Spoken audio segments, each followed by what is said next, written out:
Hello, team, and welcome to another ATP Geopolitics video with myself, Jonathan MS Pierce. This is Ukraine War Frontline update, a live one with my favourite American presently in Ukraine, which is fantastic. So James is with me. He's also my least favourite American presently in Ukraine that I know. Simultaneously. Yes, so it is. I know one American presently in Ukraine. This is a fact. So thank you for joining again, James.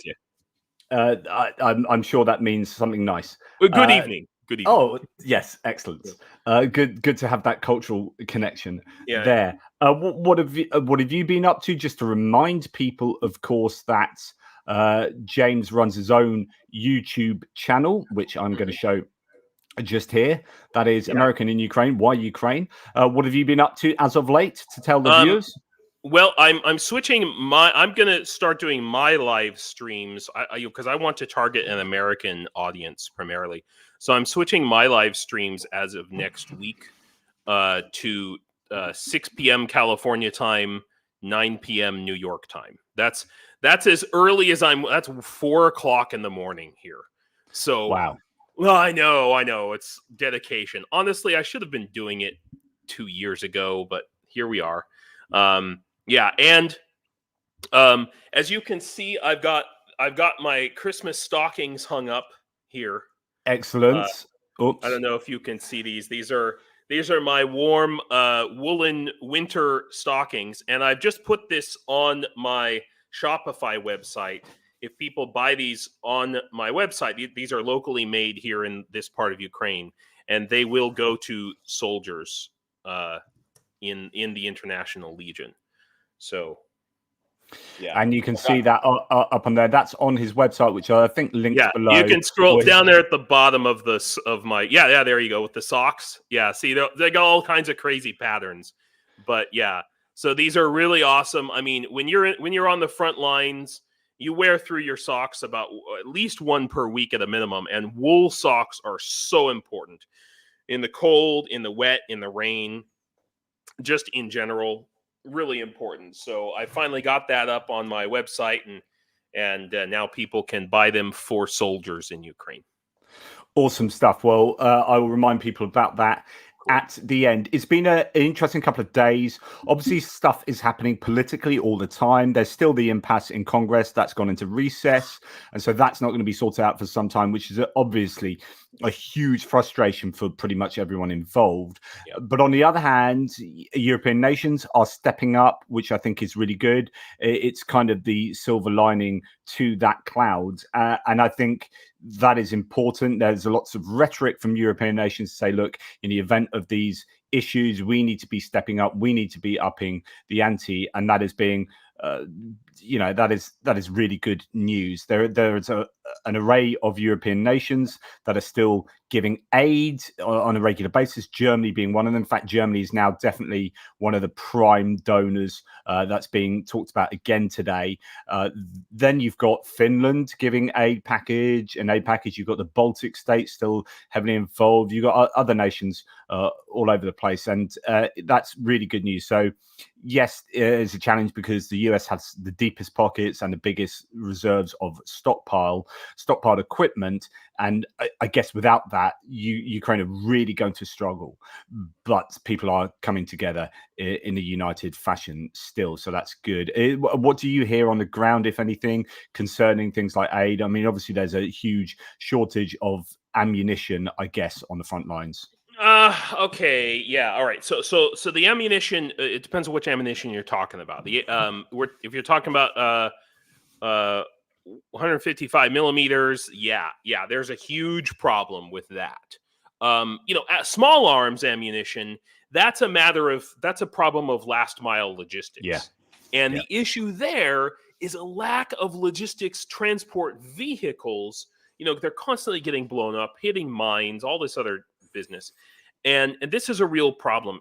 So what I'm starting to see pick up, and I find highly encouraging, is projects and programs to deliver cars or trucks, pickup trucks, from America especially, to Ukraine, and I think that those things are they're nascent right now, but there's a lot of different charities and programs that are starting to pick up to do that, and I actually hope that at some point the Ukrainian government gets directly involved, because right now there's going to be, in the coming months, there's predicted to be a huge glut of used cars on the American market.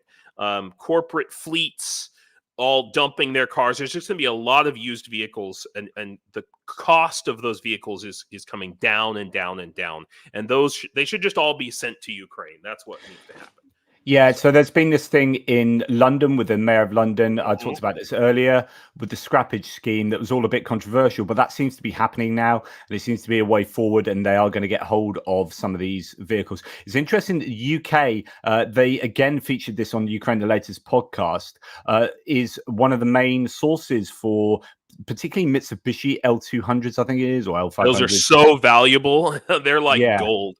And there was a situation in the UK where they came down hugely in price because something like the spare parts logistics, some spare parts supply company shut down, and so therefore to buy a second-hand Mitsubishi of that kind of type was a bit of a problem, because getting hold of spare parts became especially suddenly harder. In Europe, in the EU, it's just astronomical, Yeah, and so that's made more challenging because the UK is not in the EU, and so therefore, when you're talking about getting parts delivered into UK, that used to be tariff free and it used to be frictionless trade. Of course, that's not happening anymore. So what that meant is that these Mitsubishis particularly became a lot cheaper because people didn't want them because spare parts were more difficult, and so therefore that's why a lot of these have ended up in Ukraine. Plus, you get the added benefit that it's right-hand drive. So in Ukraine, which is really important, because what happens is Russian snipers will aim for the left-hand seat as you're looking at the vehicle, kind of the right-hand side of the vehicle. They'll aim for that seat because they think that that's where the driver is. So when you're a right-hand drive British vehicle, actually you're not shot if you're the driver. So they actually end up being slightly more useful. But there's been a lot of UK type of those type of vehicles coming from the UK, which should be really good. And the scrappage scheme, releasing some from London, would be fantastic. But not just those vehicles. I was hearing that actually they even like things like, a Skoda Fabia or whatever crap hatchback. I mean, you'd be amazed how many different vehicles can be used out there for all sorts of different purposes. Yeah, because they were wondering that, it might be a way of Ukrainian just general public getting hold of vehicles that were designed to get to the armed forces. But there were certain commanders saying, look, we need those kind of cars to move troops around, because if we move troops around in a painted green SUV or whatever, then that's a target. But if we move troops around in what looks like a civilian vehicle, then that's a safer way to move troops. So, and you can argue about the morality of all that, etc., etc. But at this point, they're in these areas where they're doing in these areas where there's almost no civilians anyway. So yeah, of course, it's even more important than that. It's better to have a small car where you have 4 guys than to have a truck with 7 or 8 guys. If you lose 4, it's right. That's the sad math. But yeah, that's a good point. Talking about that last mile, so I just wanted to use this as an example. So say you're fighting Klishchiivka and you're fighting at the railway line here, and actually you're pushing forward and you're in some kind of dugout that you've just taken from the Russians. You are here, and then you're running out of ammunition. It's like, well, you can have all the ammunition you like in the world, right? Back in the depots all the way over here, or back in Chaziv Yar, or even just like a mile back in a cache in the woods here. But if you can't get that safely to a group of guys fighting in a tree line here, then you might as well not have it. And so therefore, the challenge is with small arms ammunition and other types of stuff like, grenades for grenade launchers, stuff like that, is that how do you get it from, say, here to over there? That is really challenging. The Russians are starting to use unmanned ground vehicles. We talked about this last time, and you wonder if we'll start seeing more and more of that going forward. And indeed, drones like unmanned aerial vehicles also get used to drop things like water to people fighting the front line. We've seen that a number of times, and ammunition too, I'm sure. So yeah, it's you have a lack in the country, and then you have a lack on the front line, and those two issues are separate problems. Yeah. To be honest, I've even seen bicycles out there. I've seen videos of bicycles, and there's a lot of good reasons even for that. A good what we call a touring bicycle. Yeah. Can mountain bike. Yeah, can carry a lot of ammo, and it's not as good of a target, and it can go a lot faster than the guy walking. So a lot of times what's happening is these APCs, or even the trucks, whatever transport vehicle, they will let like my friend Tony, he's in there. They let him off 2, 3, 4, 5, maybe even 5 kilometers away from the front lines, and then they have to hoof it all the way in. Yeah.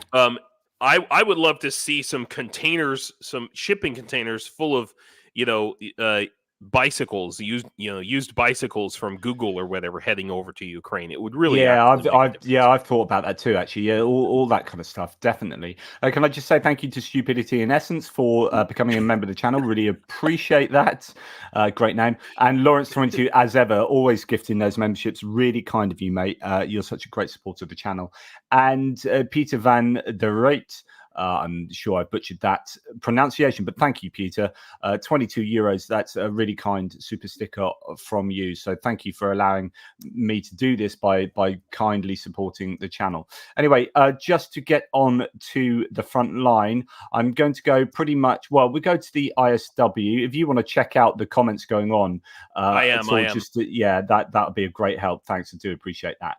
There's not a lot to report from that northeastern sectors, according to the ISW, Institute for the Study of War, American military think tank. If you don't know what the stuff on my map means, please pause the video and check out the legend. And I don't mean James or myself, although let's face it, we certainly are. So you can check that out. But anyway, not too much going on there. There is some movement around the Terny area again, and this is an additional gain for the Russians, as according to Surat Maps. It says the Russian army made important advances east of Terny and are now 3.6 kilometers from the town. This is very close indeed. If we come down there, so no movement around Sinkivka, although I think the Russians have lost quite a bit of equipment, and it is very tough fighting for them up there. In fact, Andrew Perpetua's live stream was talking about how there was some tough fighting over I think this tree line here, and the Russians did take this, or not tree line, that's copse, wood, little copse of trees. So the Russians took basically this ground, but it came at a really big cost, and the Ukrainians were doing that, exacting that cost from light small arms fire and without huge amounts of artillery. And I don't know if that's a sign that they're low on artillery ammo, or whether they were just able to hammer the Russians and their equipment from the ground. But anyway, that was a tough fight apparently there. But nonetheless, we'll skip out most of the northeastern sector, come down to this Terny area, where the Russians have been making some serious gains by the looks of it. Andrew Perpetua has agreed that there's been some changes there. And then Surat Maps again today, a couple of days of successive advances, according to them. Of course, take it with a pinch of salt, pro-Russian source, but they are pretty accurate at the moment. Now that the Russians have their tails up, and they like to celebrate those successes, and they do seem, even if they might be very overly positive and confident about the claims, they do end up being true eventually. So here we have some quite a big area of land the Russians have taken. Andrew Perpetua was talking in his live that around this area, I think it was, there are 3 Stridsvagn 122 Swedish Leopard 2A5 tanks. Two were abandoned, 1 was destroyed. So there are some losses for the Ukrainians around there. Wow, I didn't know about that. And as with any of these hot spots along the front line, I do wonder. I wonder what position the Ukrainians are in now. Like, how able are they to defend? How well Manned are the front lines in terms of both equipment, ammunition, and human resources. Yeah. And I do wonder whether they'll just concede territory as safely as possible whilst trying to exact some attrition on the Russians, or whether they will counterattack in places and try and hold. I just don't know what their strategy will be over winter. My impression is that area, like between Seversk and Kupiansk, has been maybe the less experienced troops. Yes, I have read that in some of the articles. Yeah. Yeah, and maybe, I don't want to say lightly defended, but on both sides, but kind of. So yeah, I mean, it makes sense if the orcs put a brigade in there, or a VDV group or something, they could, and it looks, you can see what they're doing there. They're doing a nice little bite to try and make to turn Seversk into a cauldron, another cauldron, just like Avdiivka. And so, Yeah, absolutely. And it is, yeah, as I say, I'm going to be really interested to see what the Ukrainians do when they lose this land. And that's why yesterday there was a couple of pushbacks by the Ukrainian, one in Robotyne, which made me think, okay, so they are going to fight back in certain areas. And I think there was another fight back around Nova Mifa that doesn't surprise me, because I think Nova Mifa is important, whereas I don't think Robotyne is so important. So that surprised me somewhat. But and also, I wonder what's going to go on with Kinky, but we'll come to that a little bit later. So anyways, the initials there is that some lost territory for the Ukrainians in that northern sector. Indeed, here we have, I think is this coming from the Institute for the Study of War, geolocated footage published on December the 22nd. Spirna. I don't know that this is Spirna. Yes, this is Spirna. It's in the wrong place. So, okay. So the ISW says, and just to remind you where Spirna is, just up here in the Seversk front line, what we might call the Seversk front line. This is Seversk, which is quite an important town there, for a whole host of reasons. But some activity going on here. The geolocation is the Russians decided to storm the positions of the 8th Brigade of the 10th Brigade Edelweiss, but something went wrong. Location south of Spirna. So this is here. I can't show you the footage, unfortunately, as ever. But this is where that took place. Okay, so that's quite far into Ukraine, or at least a grey zone there. And the ISW says that indicates that the Russian forces made gains south of Spirna. So what I would say about this is all the usual caveats, that because the Russians got there, it doesn't mean they control that land, or indeed that they've made kind of robust advances. You have to wait and see, although they might have done as well. But the indication from the geolocation is that the Ukrainians hit them hard there. That is what I get out of that. But it's difficult to tell, overall. But some activity going on there, as we've seen quite a lot of activity, particularly up this railway line in the northeastern sector around Brestova. Words. So yeah, lots of activity in the Seversk front line, where that has been quiet, I guess, relatively speaking, for some time. Then we come on to Bakhmut, and it's looking pretty difficult there, as it has done for a good few weeks. So this is littered with pins. Now, if they're the same kind of color pins as in Russian advancing in all those areas, it just means that 3 mappers have agreed on that. But we've got an interesting situation where Suryat Maps and Deep State Map agree that the Russians have pushed the Ukrainians, and with Deep State Map, it was probably the biggest set of advances I've seen and biggest set of changes I've seen to a single map in a single day for a long time. And that's quite worrying, but it could be just the synthesis of maybe the last 4 or 5 days all thrown into one mapping change rather than the last 24 hours. That's probably much more likely. And Deep State Map has changed. So where the pins are is broadly where the back line was previously.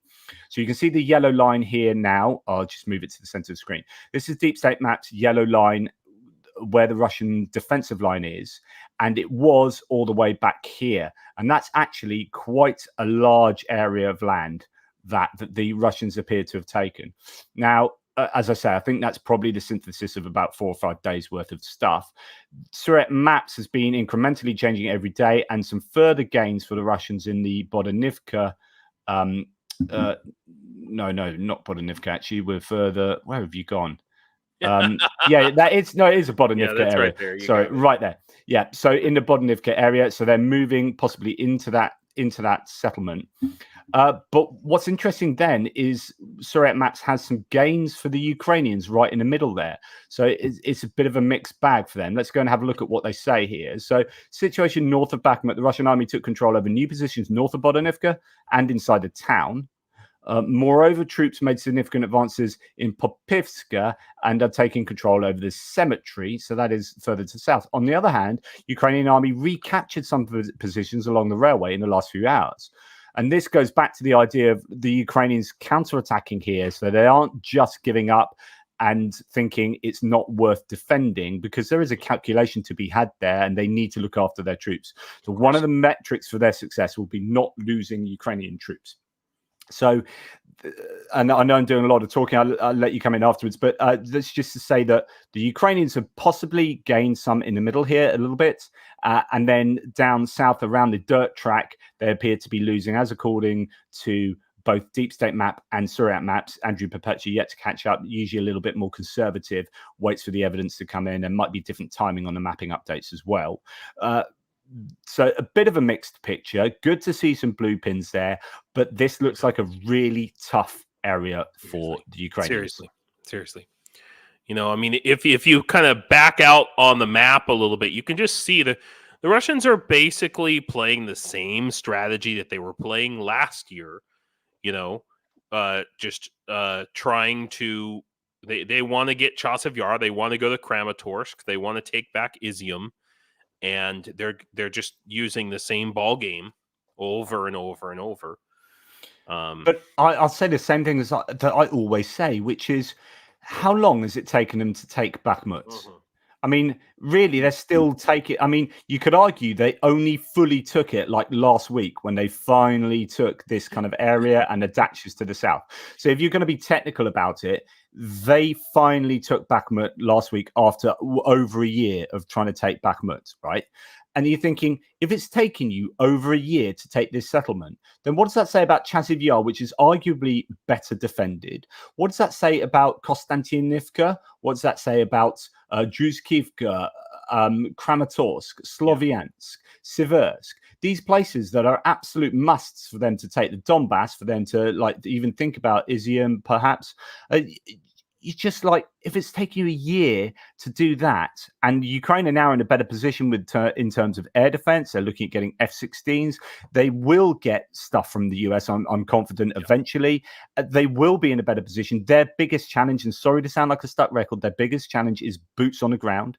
But they're now talking about mobilization. They're getting places like Estonia and Finland are changing their laws. In Finland today, have just announced that they are going to sponsor people to go back, or do something in place whereby Ukrainian refugees will be kind of paid to go back to Ukraine type thing. It's a bit more complex than that. But the idea is that other nations are thinking, well, particularly those around Ukraine are probably thinking, look, we'd much rather Ukrainians fight than we fight 5 years down the line. And if we've got a big diaspora set of Ukrainians, especially males of a certain age, who have kind of tried to escape the war, then I guess, although it's going to be uncomfortable, it's in our best interest to send those people back, those men back to Ukraine to be mobilized if they are summoned, rather than have our guys fighting further down the line. Does that make sense? Yeah, I mean, the thing I'd like to say about this, the mobilization, I mean, yes, obviously needed to happen, but the Ukrainian government has to be very, very careful about how they do this, and they could do this in a very boneheaded way and see a real backlash from the Ukrainian people. And yeah, it's true. Different pronunciations. I just saw that comment, but yeah. So I just want to address that the Ukrainian people, if they don't like the way their government is working, they're going to cause problems. And I mean, I know some of these guys who, and I believe you mentioned earlier this week, you know a Ukrainian who is in the UK. I know of one. I don't know him, but I know of one. Okay. Yeah, who is there, and I think his brother has been like really badly injured, and he can't go and visit him in hospital because he'll just be summoned. And I know, but I get that from a personal point of view. I understand that. Like, we can all be very strongly behind Ukraine, and as a Ukrainian, you can be very strongly behind your sovereign integrity and defending your nation in terms of like the moral calculation. But then you've got the personal safety calculation. This is a self-preservation society, to quote the Italian Job, and so it is is something else to say, okay, I will then go and put my body on the line to defend that. And I know that's something that you've done, but what I'm trying to explain is that everyone has not everybody in Ukraine feels like their country has given them enough that they owe their country their life. I mean, it's just simple as that. And the people, I mean, I speak to Ukrainians every day, and they will talk about corruption. They'll say, where are all the oligarchs' children?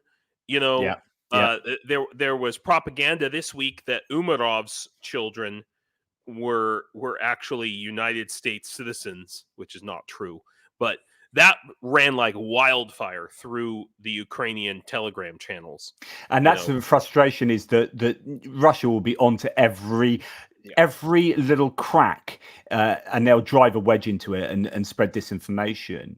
But it's interesting that you talk about that, whereas I see the war from an international person much more in terms of a greater abstract fight.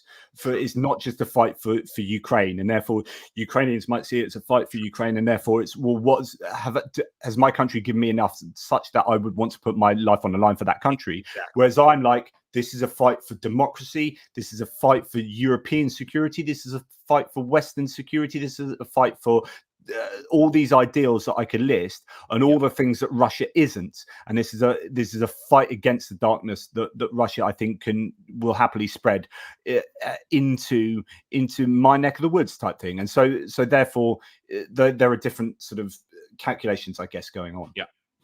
Yeah, no, definitely. And not every Ukrainian sees it in the big picture sense that you and I do. I see it the same way. Not every American sees it in the big picture sense. Actually, not most of Americans see it in that big picture sense. They have other ways of looking at this and other motivations. The bad thing is, it's a little bit like trying to remove yourself from a toxic relationship, except the toxic relationship that Ukrainians have to deal with is decades and decades of this toxic relationship inside the Soviet Union, and then with Russia, and propaganda, and the propaganda is obvious now, but it was built into almost into their culture for almost 100 years, that Ukraine is just a shit country, and it's not even a real country, and you should all. And so when 1991 happened, and even until just recently in Ukraine, a lot of people, they just want to get out. They just want to get out of their country, and their dream is to go to America or the UK or wherever. And the idea of, oh, I want to give something back to my country is like, they don't even think about it that way. So there's definitely a percentage of people who they're not thinking in terms of patriotism. They might be thinking in terms of, I want to defend my family. I want to help my grandmother and grandfather, my aunt and uncle. But they're not thinking about like Ukraine as a nation that they want to defend. I mean, it's just all kinds of varied viewpoints that we just need to. Absolutely. And it is not for everyone. Everyone's in different. Oops, sorry, that's not what I meant to show. That I think. Oh no, goodness me, what happens is as soon as I try and click on something, the whole list moves up and I click on the wrong one.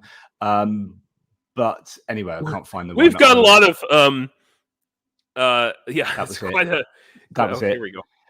So yeah, some people saying Denis Davidov and etc. not fighting, and it's all difficult. But then, what the work he's doing otherwise is actually incredibly important. Exactly. So you weigh these things up. Tough one. I was talking about disinformation.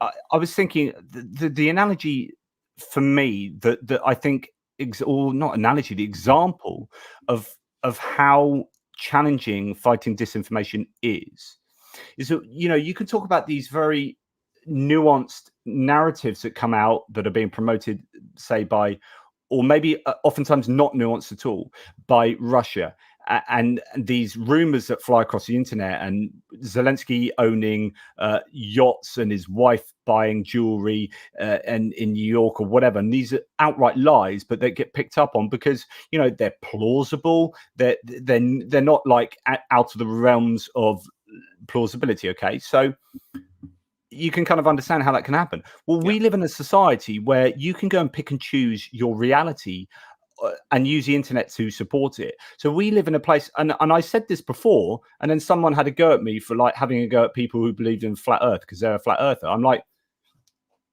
there you go. Like, so we live in a world. I remember giving a talk in Bournemouth, right? Giving a talk on philosophy, and I was talking about bonkers things that people believe and blah blah blah. And I said, and people believe in flat Earth, and a flat earther stood up. This is a skeptics in a pub organization. He was a flat Earth evangelical Christian that actually believed in every single conspiracy theory you could poke your hairy stick at. It was like all of them, and it was just fascinating. We had this interchange live while I was giving this talk, and I was like, right, okay, here's how this is. But we live in this society whereby you can believe that the Earth is flat, which, by the way, just out of interest, if you're there listening and you believe the Earth is flat, if it is flat, then radar issues wouldn't, like this war wouldn't make sense. The internet wouldn't work. Okay. Just if you do genuinely, and I don't mean to take the mickey out of anyone that does believe that the Earth is flat out there. However, you literally could, okay, but things like how radar works and how the curvature of the Earth affects radar and how planes can get away with flying low and using the curvature of the Earth, etc. You can't believe in flat Earth and believe and take the facts of this war at face value. So anyway, that aside, my larger point is that if people are willing to believe absolutely bonkers stuff and can go and find defenses for that on the internet, then there is no wonder that the kind of easy lies about Zelensky and his wife and Umarov and etc. fly around the internet. There's just it is fairly obvious that they will find fertile ground. Anyway, going back to talk about... Should we go back to the map? Yes, let's go back to that. Actually, we're going to go to the ISW. So Russian forces recently advanced southwest of Bakhmut. Geolocated footage published on December the 18th indicates that Russian forces advanced southwest of Bakhmut in the dacha areas near the Chornobyets gardening community and on Klishivka's northwestern outskirts. Geolocated footage published on the 20th also shows that Ukrainian forces conducted positional engagements near the so-called Alebastrova water feature east of Klishivka. Okay, so what's going on here? So this is to suggest that we have gains around here, but around this is a dacha area that's just being mentioned just to the south or the southwest of Bakhmut, and then onto Klishivka and a couple of geolocations mentioned there. So this is attack of the armed forces of the Russian Federation by infantry units in the direction of the position of the armed forces of Ukraine on the southwestern outskirts of Bakhmut in the dachas, and we have some geolocated geolocations there of activity. Just to say that this is here. Just do that live. Probably shouldn't do, but anyway, so that's right in the dachas, and actually that is now, it seems, further on from there, as according to all the mappers, they all agree that the activity there has moved further to the west and that was quite, as I mentioned before, that was a little bit not, I guess, embarrassing or difficult for the Ukrainians in that area. There's some pretty bad footage coming out of there. And then furthermore, there's some more geolocated evidence to suggest positional combat on the southern flank of Bakhmut, drone shelling of a position of the Ukrainians here. So the Ukrainians are involved in defending this area such that they can have drones drop IEDs on them. Always challenging. And that is in this area. Oh, interesting. So if I understand that correctly, that means the Ukrainians are there, although this is the 20th, so that is now a couple of days ago. So this could be the Russians taking control of that by hitting them with drones and then moving in on the ground. So anyway, as ever with these geolocations, you can interpret them in a number of different ways.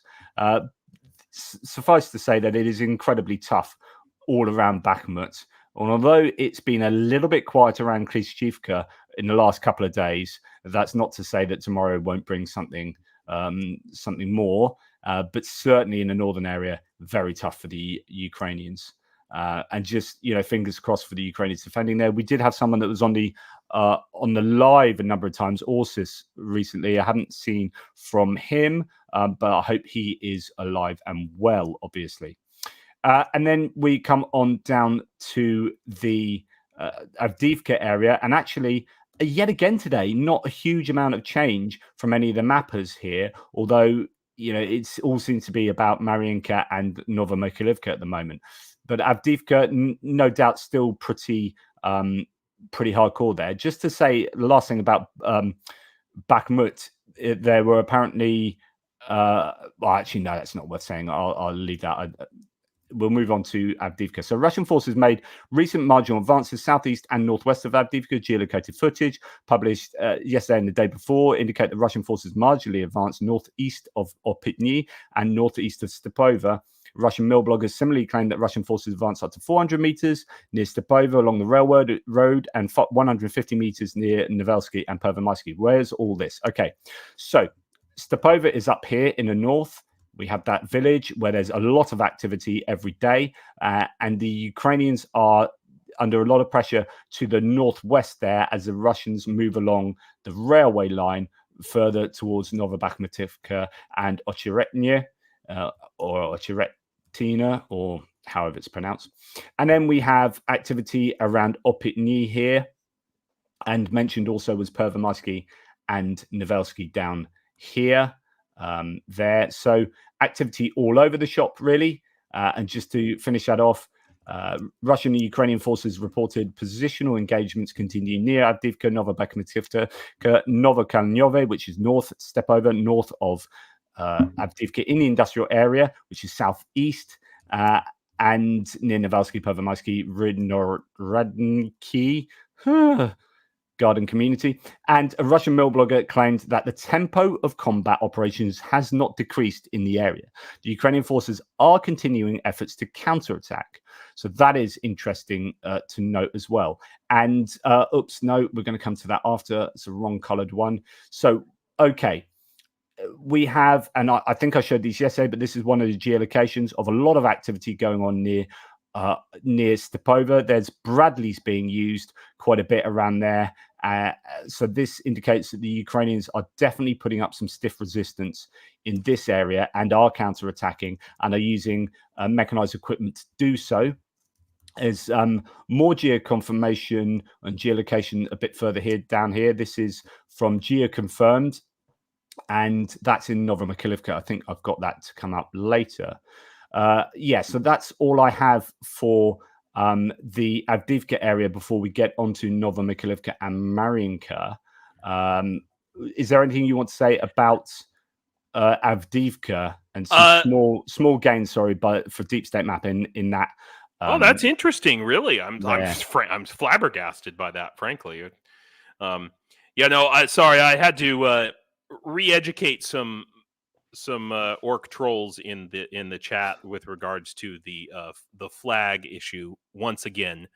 So we don't have to go over and talk about it if you don't want to. People can go back and read the chat if they're really curious about why I have a red and black flag behind It's me. the original sort of Cossack time period colors for Ukraine that were hijacked in the Second World War by people with somewhat more nefarious intentions. But if you know your history, it's the kind of proper flag colors for Ukraine. So, by the way, he's not a Nazi. Hashtag James is not a Nazi. Hashtag troll off. So Avdiivka is challenging, but it does seem a little bit more stable there over the last few days, but that doesn't really mean anything. There are talks, rumors afoot that the Russians are going to do another big push for Avdiivka, but you kind of often hear those sorts of rumors. There seems to be a lot more activity going on in Nova Mifa area, and actually, as you can see from the map here, in the Marinka area, to the south of Avdiivka. And Marinka is that place that took so long to take for the Russians. It was completely flattened. It's a load of rubble, but it is important. It's important that they don't just march on from there, because of all the places to the west that are more important than Marinka. And then, by keeping the Russians in check all along here from Nova Mifa up to Marinka, you allow this road to stay intact, and Konstantinivka and these other places to remain under Ukrainian control. It has a knock-on effect if you start losing places around here. There's not to say these places aren't already absolutely hammered by Russian artillery, and they have been for a long time. But I think this is one of the more important areas of the front line that the Ukrainians keep, and they work hard to keep under their control. So according to Suryat maps, the Russians have made quite some extensive gains, capturing the urban area and expanding the buffer zone around Marinka, taking control over new positions west of the town. Of course, take it with a pinch of salt, but that does look like some fairly significant gains there. Brilliant. This is what sometimes happens on the browser. Which is I have to refresh it. So let's go. So any thoughts about Marinka and Nova Mifa at all? Yeah. I was just looking at that field that they crossed there, that the Russians crossed, and I just hope that there's several thinner tree lines or more closely spaced tree lines behind that field, and I just hope that there's some. Yeah, so if we zoom in on those, I don't know if you can zoom in on those Russian gains. Yeah, so I'm thinking about this road right here on the left-hand side. And that's going to be really critical. And I just wonder where the defensive lines are in there. I hope there are some. And I'm fairly sure everything like is the case with everywhere in Ukraine near the front line is every tree line is defended. When they get into to the left of that road, you can see some thinner plots of land. Right over there, and that's where I wonder if, I don't know, I can't really see if there's very much defensible area there is the problem. Well, let's have a look at the topography, and I'm pretty sure it's going to be fairly flat here. Which is it means that. Well, actually, on the one hand, it means that it might be quite easy to defend, because it's a bit like further up near Avdiivka, which is you can see people coming from miles away, and actually it means that you're open target when you're moving across that in large columns, rather than if it was very hilly, it might actually aid the attacking side, possibly. I mean, we're starting to hear now, and a lot of people in Ukraine are really happy to hear that Ukraine is actively, rapidly digging trenches, putting in its own, version of the Surovikin line, for lack of a better term. And I think that's what needs to happen in a lot of areas right now. And a lot of people say should have happened before. I mean, I understand actually there's a huge, like Chasiv Yar, there's a lot of areas that are very, very well defended, but there are some others where, we can't let them.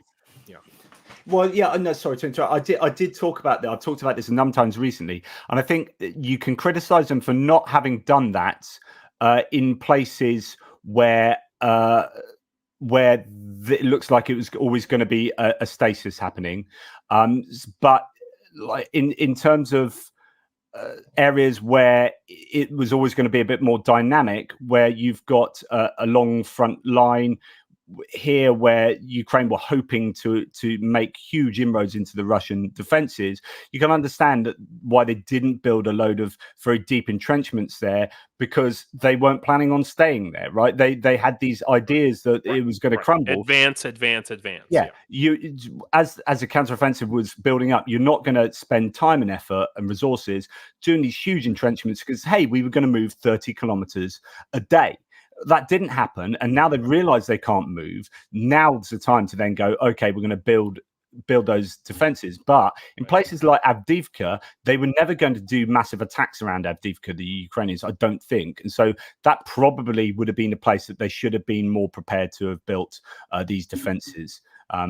Anyway, that's the situation there, and they are building these defenses, luckily, at the moment. And what that might mean, though, is that over the course of this winter, they have to build those defenses a certain number of kilometers back behind the lines in some places. And that might mean that we're going to see some Russian advances in various places along the line. And it's fine as long as we can hold them out of the critical area. I mean, it's not fine, but it's what we can do, Yeah, absolutely. If we look to the south here, now this is actually some mapping that I should have done yesterday. So this is actually yesterday's territorial gain for the Russians, but I did talk about it. I just missed it out. But anyway, this is the area of Zverinets, a fortification there, a fortification there that the Russians have apparently taken back off the Ukrainians, as according to Syriac maps, as you can see there. I did talk about that yesterday. It may or may not have happened. I've not seen that confirmed from other mappers, but as I say, Syriac maps has been fairly consistent as of late. So that is taking place. That has possibly taken place there. Then when we come onto the ISW, there are a few geolocations, if I remember correctly. Actually, no, it's not from the ISW. These are just general ones I came across. So this is the geoconfirmed one I was talking about earlier. They said it seems Russians launched an offensive on Nova Mifa, resulting in the recent loss of 10 plus vehicles. So it has been very painful for the Russians in the Nova Mifa area, even though they have made some pretty good gains. But this is part of the Russian calculus, which is that, do you know what? We don't mind losing that much because A, we don't really value human life as much as the Ukrainians do in terms of their own soldiers. And we have more human lives to expend. And our metric of success is purely territorial gain. So if your metric of success is territorial gain and you don't have saving your own soldiers' lives as a metric for your own success, then you end up doing stuff like this and you end up succeeding. Like a success is taking a town, but you might have lost. Like a success, Avdiivka might be seen as a success, but for any other army in the world, it would be an absolute failure. Like if the British army tried to do what the Russians have done here, we would have lost our entire mechanized fleet, right? But the Russians, that's fine. They're okay with that. They can take those losses. Happy days, and they'll just carry on marching onwards and making those incremental gains. So anyway, some geolocated losses there. It appears that the Ukrainians have counterattacked, as was reported yesterday, and taken back these two areas here. But yes, that is some useful geolocation. We are aware that there's a lot of heavy fighting taking place there, but Russians lost over 10 vehicles there around that town. I mean, oh my gosh, just house to house fighting. I mean, I know they're not in there yet, but what's going to be Well, depending on what, I presume they will get in there eventually. But this Nova Mifa has been absolutely hammered for ages. It's been one of the favored spots for the Russians to hit with their FAB 500s and bigger bombs. And so there's a lot of rubble going on there. It's rather like Marinka to a degree. That fighting will be the sort of fighting that we've seen in Marinka. Just in general, I know this is going back to Avdiivka, but this is something that Global War Monitor has said, that in the Vodyani Opitny direction, which is here just on my map, that's the south of Avdiivka, or over to the southwest, around this area. He says that over the past year, Russia has only moved 1.7 kilometers. That is an average of 4.6 meters per day. So what we have to, this is a really important thing to re-emphasize. I've said it a number of times, but we have to stop thinking in terms, and I know this is what this mapping update does, is we think in terms of tree lines. But when you think in terms of tree lines, you're not thinking in terms of Ukraine. Right. The big picture is that actually the Russian army, compared to where it was in March, April of 2022, when they were on the doorstep of Kiev, we just got to remember how much of this map the Russians controlled and how much they don't control now, and that each kilometer that they take comes at, again, this huge cost to them. I'm not trying to paint this as a positive for Ukraine. I'm not trying to be overtly pro-Ukrainian, but realistically, for the second greatest army in the world to be in this situation where they're shouting about taking 4.6 meters a day on average over a year in somewhere where they'll shout that it's a great success if they eventually do take Avdiivka, is not good enough. Like, it's not good enough if you are planning on taking the whole of Donbass and you're planning on having maximalist intentions in terms of taking the whole of Ukraine, or, going all the way to Transnistria. Gee whiz. If it's taken that long to take Bakhmut, how are they going to take Mykolaiv? I mean, how many Russians are they willing to sacrifice?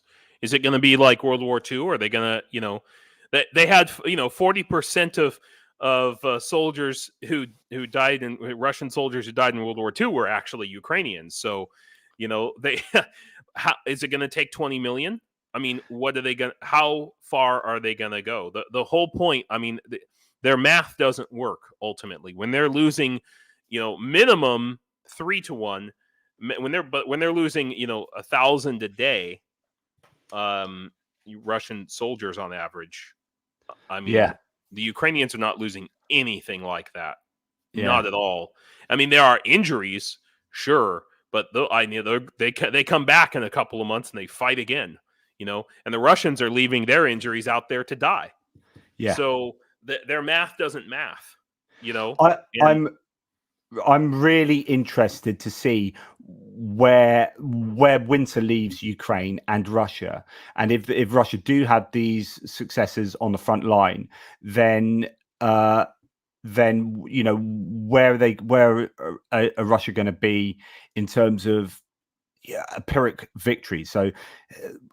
Will it be the case that they will have expended that many troops and that much equipment so that at the end of the winter, they've taken maybe Avdiivka, Nova Mifa, a bunch of these places, taken back territory in Robotyne, but actually they're completely exhausted. And I wanted to also, I'll get onto that, the point I was going to make after we finish the front line, which we're pretty much almost there, because once you get past here, we go on down to the southern front line where there's no reported changes. Indeed, we go to the Institute for the Study of War, nothing really to report. There's a claim around the Verbovia area, Robotyne, that the operational tempo there is slowed over the past day, and that although the weather, atmospheric visibility has improved, mud is still making it difficult for heavy tracked vehicles to move through. And actually, I'm going to show you this to kind of back that claim up, which is, I don't know if some people have seen this. So this is a Striker APC pulling two stuck vehicles, or basic vehicles that can't move. Luckily, the APC is heavier, has bigger tires, but even that's struggling. Obviously, it's going to struggle pulling these two as well. But you can imagine that if this is the conditions just in one simple field, how difficult it's going to be to do combined maneuvers, not just vehicles, of course. If you can't use a vehicle to move from A to B, then you've got to use your feet. well, actually, you're going to be losing your boots. You're going to be in all sorts of trouble. You're not going to be able to run quickly. You're going to be, it's going to be open season for being shot. So what that will mean is that we need to wait until this stuff freezes over before we do anything, in terms of serious attacks, I would imagine. So the weather is going to be playing an important part in particularly this period and probably early spring next year as well. Yeah, I mean, they say, I think the ISW and others are saying the Russians are waiting for the ground to freeze. It's not going to freeze for that long of a time. No. That's the thing. It's not going to be frozen for that long of a period.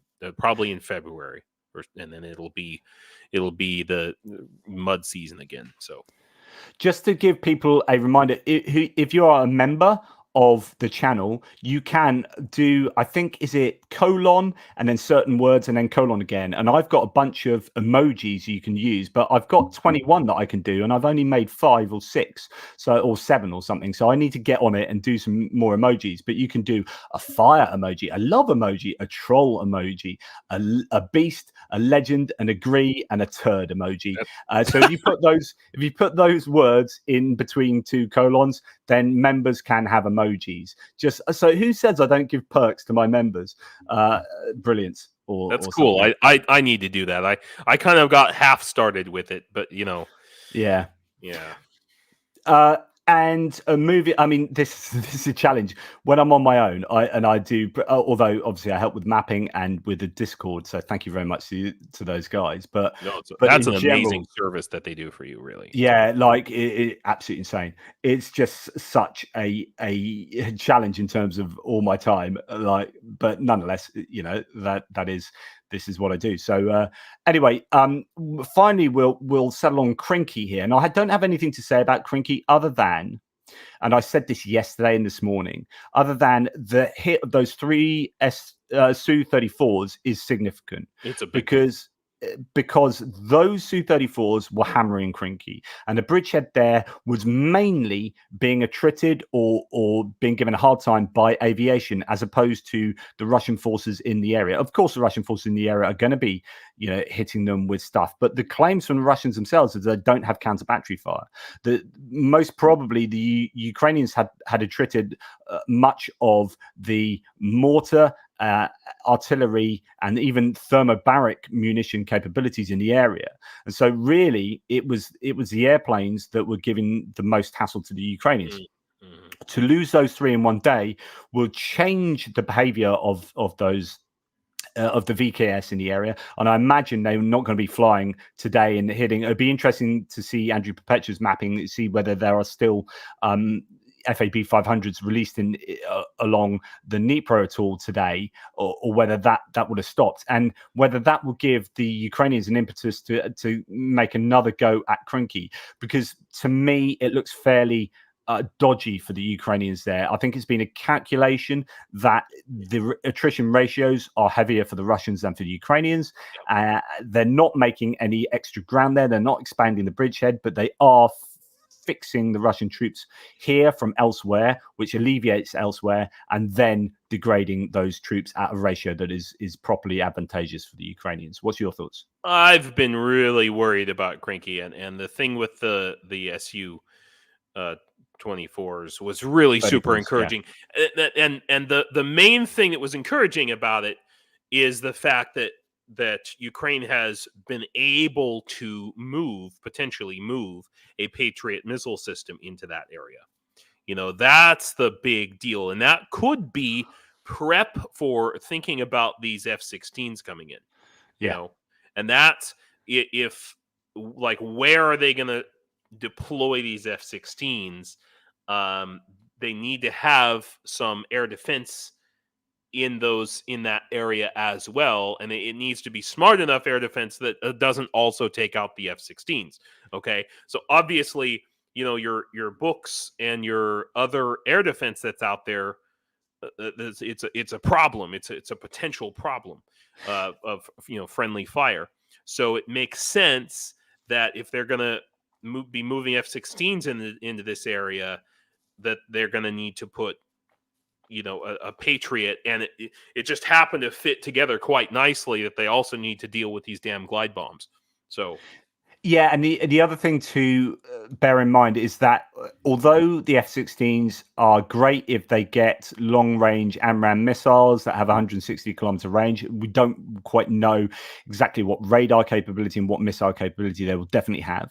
But even if they had a pretty decent long-range air-to-air missile on board, the Russians still have S-300s and S-400s that have a longer range. And so therefore, you don't want to be using F-16s in a really risky way around the front line to try and take out maybe the other air assets from the VKS without having done SEAD or SEED, like suppression of enemy air defenses or destruction of enemy air defense missions. So the Ukrainians have been doing that, and we've seen S-300s around Chornomorska and this area, or the Cape Tarkankut here on the northwest of Crimea. So we have seen them take out these S-300s, S-400s, and in a number of places in Kherson as well. But they will definitely need to keep that pressure up for as long as possible before those F-16s come online. They absolutely need to hammer the crap out of the Russian air defenses in this region, because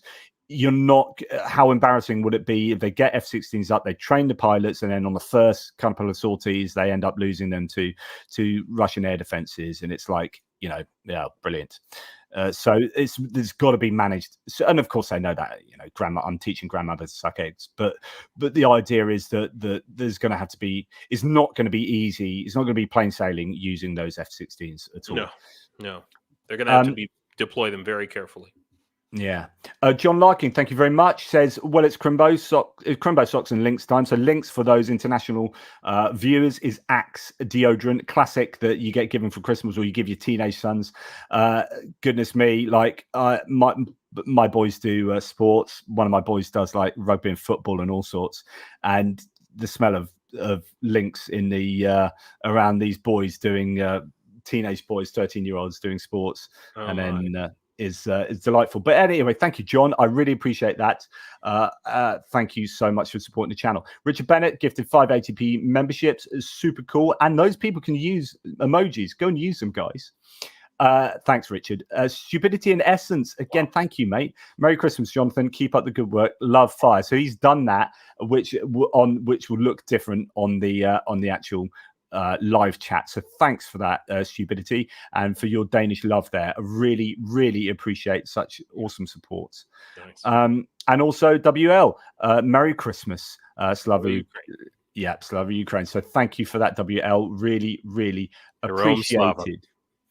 Indeed, I would say that if I was more confident in saying stuff like that. But right, so just to kind of meander towards the end, James, before we talk about anything you want to mention, there's just a few things. First of all, this didn't come out in time for my earlier video today, so that Andrew Perpetua tots up the losses for both sides, and this is interesting because, first of all, the ratio is exactly what you'd want as a pro-Ukrainian, which is, I don't know, that's probably looking like about 8 to something like 7 or 8 to 1 Russian to Ukrainian losses. So that's good. If we look at the Ukrainian losses there, and you can't see it, let's see if I can change the settings. There you go. So if you look at the Ukrainian losses at the bottom, we have 2 of those Stridsvagn 122s, those Leopard 2A5 Swedish ones. So that's worrying. One is abandoned, one is damaged there. So they might be recovered and they might be used again. I'm not sure. I'll see if I can expand. The colors hurt my eyes. I'm trying to. Right. Okay. And then a crab, the barrel looks exploded. That's a video that he showed on his video last night, where you're not quite sure actually what happened there. It might have blown up from its own overuse, or it might have been hit by something, just unknown. But there was a crab that is not in very good nick, and an electronic warfare system with some variety taken out. But 4 pieces compared to all of these. Now, what's to note with the Russian losses here is like quite a high number of tanks, which is what we see in the general staff figures. Variety of tanks there, T-80s, T-72, B3Ms and BVs. T-80 BVs and BVMs. So a variety of tanks, not the older ones. So that's good. Not the newest ones, although I think a T-90 was seen going over a mine and disintegrating in the last 24 hours. Infantry fighting vehicles, exactly what I talked about recently, which is no BMP-1. So none of the older ones there, which suggests that they are rebuilding their BMPs rather than polishing them off in their stockpiles. They've gone through all their BMP-1s, and if they're rebuilding them, they might as well rebuild the newest version of the BMPs rather than the oldest version. And that suggests that their stockpiles are running somewhat lower certainly on easily reparable IFVs. And then you have some APCs and other bits and pieces. All in all, that is a good day at the office for the Ukrainians. That's all in one day? Yeah, so that's one day of visually confirmed stuff that he looks purposefully at 2/3 Russian sources so that he's not accused of being biased. He's got a lot of fingers on a lot of pulses with regard to social media. This will skew towards, as I've said before, FPV drone and drone footage, and less on artillery, even though artillery often has drone spotters. But you would not see. So apparently, according to Ukrainian military sources, drones are now responsible for 40% of equipment losses. So if this is pretty much 90% drones, and this is only 40% of the losses, then actually, so what I try and do on a daily basis is say, well, how realistic are the general staff figures that are released? And they're saying like 15 tanks and this and that and all this kind of stuff. And the pro-Kremlin trolls are like, yeah, propaganda, laughy emoji. And it's like, yeah, okay, that's not an argument. I'm being serious about this, and I want to know if these are realistic. Well, if we're skewed towards drone footage and drone strikes, and we've been told that these have increased massively to 40%, but that's still 60% of the rest of the stuff is like ATGMs and artillery and this and that. Then there's an awful lot of other stuff that is not on this list. So this list is an indication of what happens, but it's only a small fraction. And therefore, you look at the general stuff figures and you say, actually, they're fairly realistic. You can maybe take 20% off them, and you can talk about damaged bits of kit being recycled and reused again. But when the general staff release those figures, they do give you a fairly accurate trend, at least, of what's going on. I won't necessarily pay attention to the actual numbers, but the trend line. If over 1,000 people have been lost today, then I'm going to say it's a bad day at the office for the Russians. Whether indeed that is 800 as opposed to 1,000, not really here or there for me. So, in other words, that's a bad last 24 hours for the Russians, and shows, in my opinion, that they are attacking because they lose more of this equipment when they attack rather than when the Ukrainians attack. That's all I have to say on that. I don't know. Do you have anything to say on equipment losses? One thing in the chat, somebody mentioned that there's a lot of, around the world, potentially there's a lot of F-16 pilots and crew from all different militaries all around the world who, and I don't have a reference for that, but it makes perfect sense.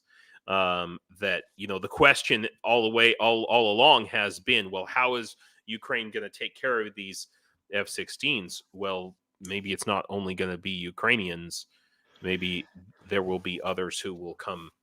So there's quite a lot to talk about in with that subject. So first of all is F-16s versus Gripen. So Gripen have a much smaller maintenance crew around them, and they can take off from short runways, and they're not so susceptible to FOD, which is foreign object debris, which is stuff getting sucked up into their engines. As such, Gripens are a better fighter, and they can actually be utilized in smaller, like ones or twosies, as opposed to larger groups that the F-16 would prefer to be used in. But there are just fewer of them, etc., and the logistics chains aren't as solid, but they are cheaper to run. So Gripens per air hour, flight hour, is a much cheaper and arguably more effective airframe to use than the F-16. But there are way more F-16s, and there are, as a result, there are more countries that can help with that provision, both in terms of training, maintenance training, and actual spare parts and airframes. So the F-16 is a preferable one. If everyone's using Gripens would be probably the better one.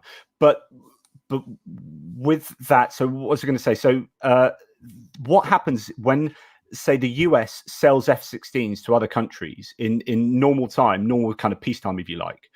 They would send contractors out to those countries to work on the ground as maintenance crews to train up the indigenous staff members in their own country over time. But the challenge here is Ukraine would really need that. What is the likelihood of, if not American, then NATO F-16 ground crew operating in Ukraine on air bases that will be targeted by the Russians? So you might well, I don't know whether they would announce it, but you might well have F-16 ground crew that are not Ukrainian, at least at the beginning. I'm not sure about that. But yeah, it could well be. And as for crew themselves, like flight crew, pilots, there was talk that, I mean, there are so many veteran F-16 pilots. There were talk about like having a kind of mercenary. You could have a mercenary set of crew that could operate, which has happened in previous wars. But yeah, there was talk about this. I did a whole video segment on this about a year ago, actually. Some guy wrote an article who was proposing this, and he was a pilot himself, proposing like doing that. So it would be great because these guys the experience.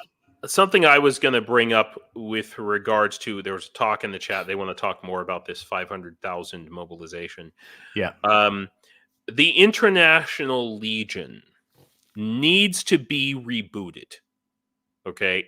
Anyway, let's just say that. Okay. I mean, I was in the International Legion. I'm going to go back to the International Legion.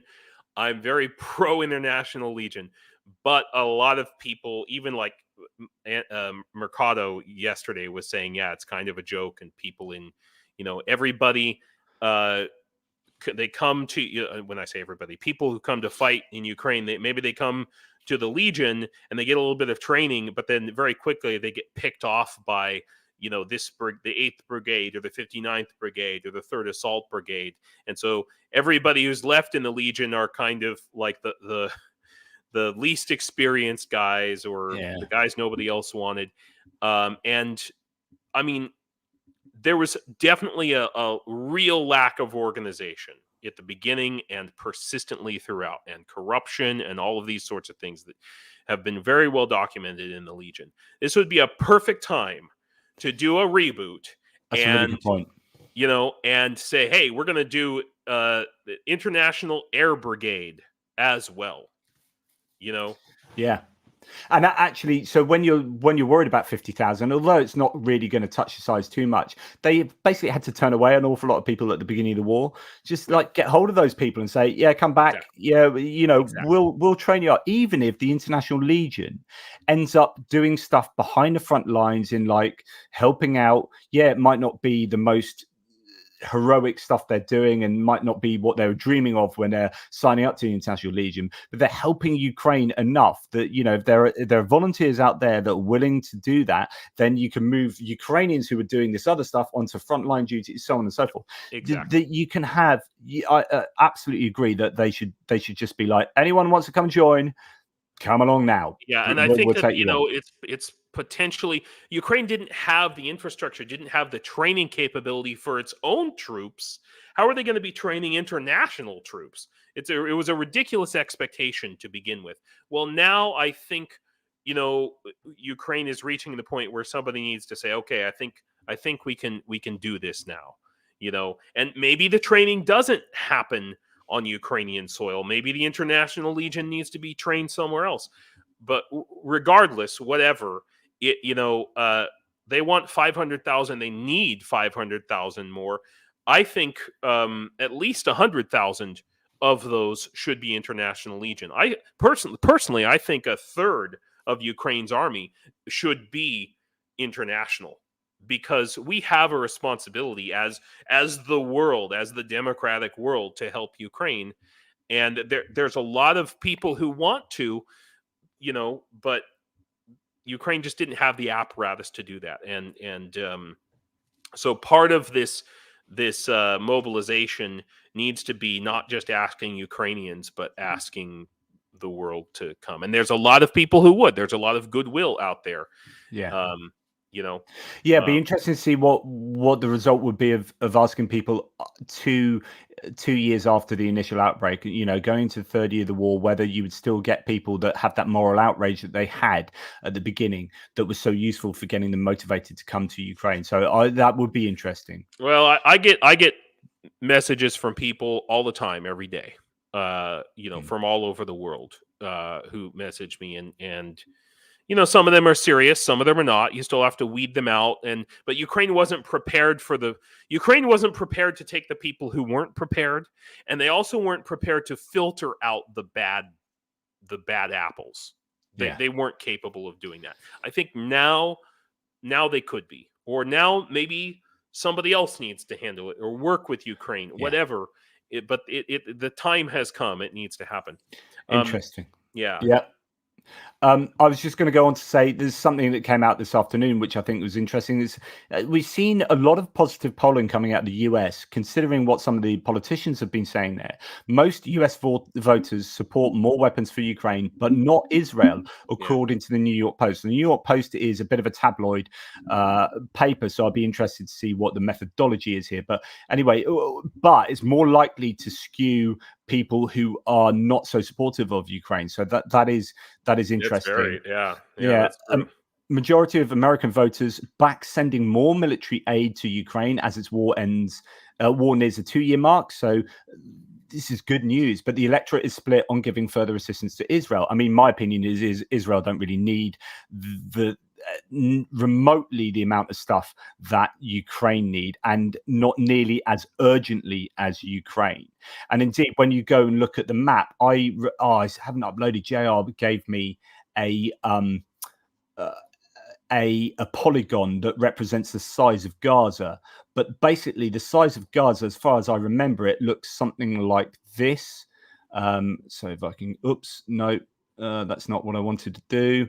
I didn't want an ad blocker. Come on, fingers, you can do it.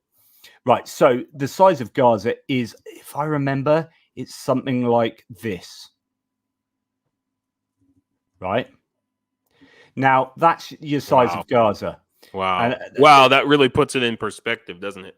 So your Gaza is there, and it's getting absolutely hammered. I'm not talking about the morality of what the IDF, what the Israelis are doing there. I'm not. That's not for now. But that they would need huge amounts of equipment for their own kind of existential vulnerability when they're kind of pummeling Gaza, compared to Ukraine, that's fighting not just the front line, which extends all the way over here, but they're also trying to hit stuff in Crimea, all inside here. And then, Krasnodar, they're trying to hit Rostov and Taganrog, and then further out up into Russia, and also, defending the northern border, etc., etc. So, when you get the perspective there, I think, I think Ukraine, and it's good to know that the American people are aware of this too. Whether they're aware of that, or whether, like, Israel Palestine has become so divisive, I don't know. It's such a difficult conflict. Well, America, we've been giving Israel money and weapons for a long time. They're gonna be okay, and I think most Americans know that. Whatever your opinion might be of what's going on there, whether who's right and who's wrong, I don't think I think Israel's going to be okay. There is the religious aspect in America where, about 25% of the population believes that America has to support Israel, or God will send us all to hell. But but even those guys are saying, okay, we're good. We did our part. Okay, Israel's got this. Yeah, when you look at their manufacturing capability as well, which is very different to the Ukrainians. Ukraine is getting there; it's getting off the ground, it's getting a lot of support. But Israel are a huge arms, have a huge arms industry, and as you say, they'll be all right. Yeah. So that's pretty much all I had to talk about in this particular live stream. I just want to say thank you before we go on to anything you want to say. Thank you to Graham Baker. Have a Merry Christmas, JP, and everybody else. Merry Christmas, everybody, wherever you are.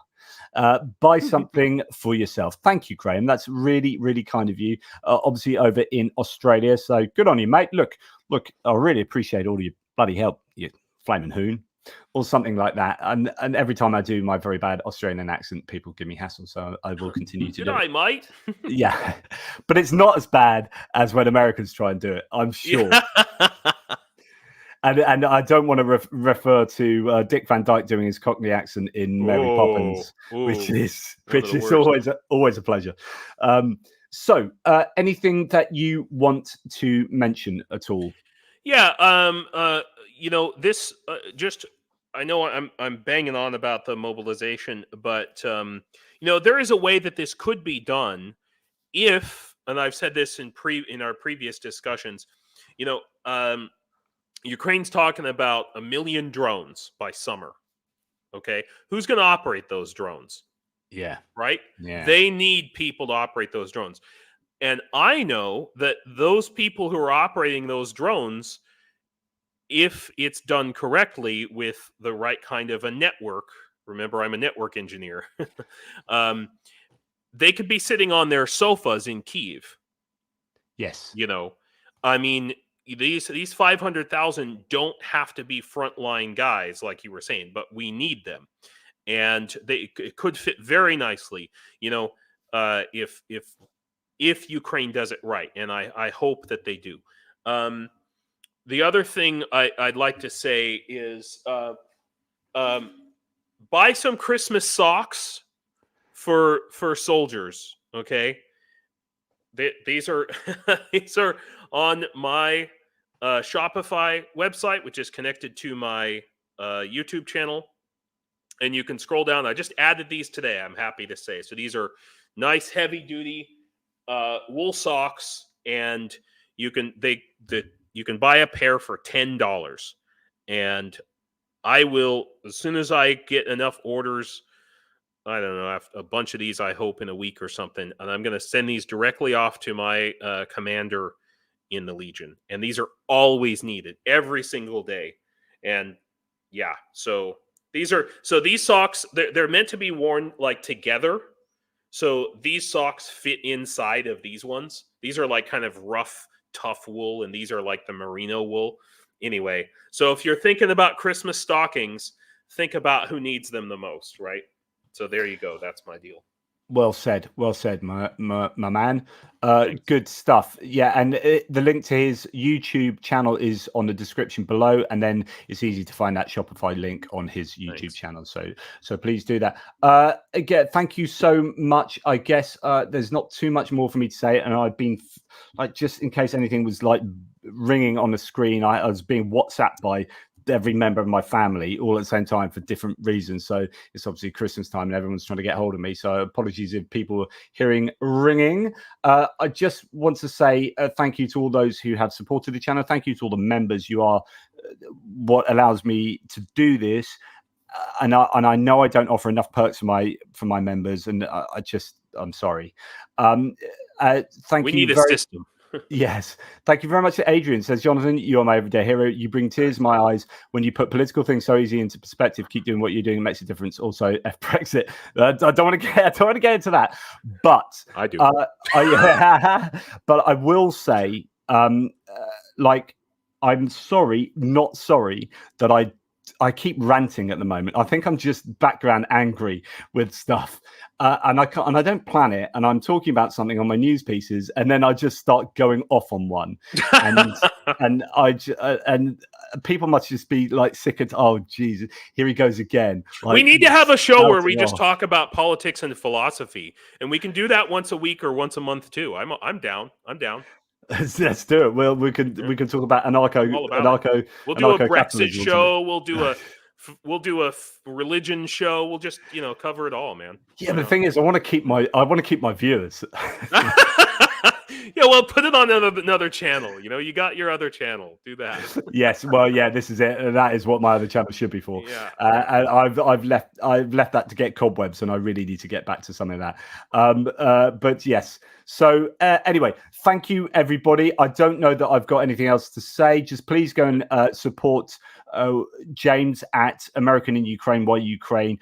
Please subscribe to his channel and help him with his attempts to get stuff to those chaps fighting for the International Legion.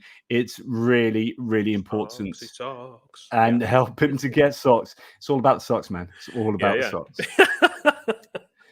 Anyway, guys, I really appreciate all of your support. Take care, y'all, and take care, James. Have a Merry Christmas, everybody. And I am going to do videos tomorrow, and I will do a video on Christmas Day. I don't think I've had a day off in like 600 days. And I did a video last Christmas Day, and as long as I don't get shot for doing so, I'll be trying to do a video this Christmas Day. Thank you, Lawrence. Merry Christmas to all. We have the best community on the World Wide Web. This is true. I don't care what anyone else says. It is true, Lawrence, and you help that happen as well, mate. So you are partially responsible for that, Lawrence, and all the people who are wonderful in the live chats and in the threads every single day. You are great. Yakuyo, everybody. Yeah, and guys, Yakuyamo, as they say here. What does that mean? Yakuyamo. It means thank you, everyone. There you go. Yakuyamo. or something. Just the only thing I have to say, that if you feel lonely this Christmas, or if you feel a little bit down this Christmas, two things. First of all, have a rant. Honestly, it will make you feel better. Just start shouting about the injustices in the world and pick on Putin, because he deserves it. And by the way, I can't believe I even got to bring in bleeding pink Care Bear this morning in one of my videos talking about Putin. They poke the bear. He's just like that. He doesn't stand up to strength, and there's no red lines. There's just this red line, but you can cross it. It's fine. Nothing happens. Anyway, you can go and check out my video earlier. I don't know why I've got that here. Well, I do, but and the other thing is, and here's the really important point is, please remember at this Christmas time that, as comfortable as we may be sitting in our rooms or in our lives, with our family around us this Christmas and friends, there will be people, and on both sides, but there will be people out there fighting, and half of them are fighting, or probably less than half are fighting for what is good and proper in the world. So please spare them a thought this Christmas time, whatever you believe, and give them some of your thoughts, but also help them out with whatever charities you see fit. And we've already heard from what James is trying to do, but there are lots of good ways. Lots of good ways to help these guys. Come Back Alive, Razom for Ukraine. Yeah. Those are good ones, of course. Yeah, absolutely. So that's all I have to really say, guys. I don't want to labor that point, but it is important to remember. Anyway, everybody, take care. And James, thanks so much, mate. Really appreciate it. Stay on the line. Дякую. До побачення. Slava Ukraine. Almost exactly what he said.